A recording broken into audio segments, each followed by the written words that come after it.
ఏంటే ఇది పండగ పూట ముసుగెట్టు పడుకున్నావు? మీకే పొద్దుననగా మిల్లు కాడపోయి అర్ధరాత్రి కాడికి వస్తారు. ఈలోగా మీ అమ్మ చచ్చి వాటిలో చెప్పుదామని సాధింపులు అన్ని నేరేగా మరి చావాలి. అబ్బాబాబా, మీ అత్తా కోడలు గొడవలు రోజు ఉన్నవే కదటే, అంత మాత్రాన పిల్లల్ని పస్తులుంచుతావా? తెలియపోయేదు భోజనం కాదు కదా ఈ మాయిదా కొప్పలు ఇంకా కుక్కడి పచ్చి మంత్రులు కూడా ముట్టుకోలేరు. అయితే ఇప్పుడు నేను చేయమంటావు? ఇదిగో ఇప్పటికైనా నా మాటని బస్తీలో కాపురం పెడదాం పదండి. అప్పుడు కానీ నా బిడ్డలు నేను సుఖంగా ఉండవు. ఈ మాయిదారి ముసిదారి పోరు బాగా పోతుంది.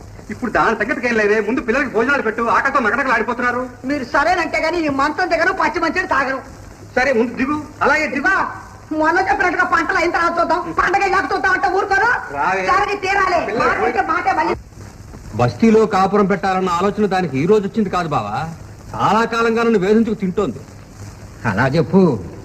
ఏదో ఒక కారణం కోసం నీ తగు పెట్టుకుందన్నమాట. అదప్పుడే ప్రయాణం కట్టేస్తోంది. అమ్మతో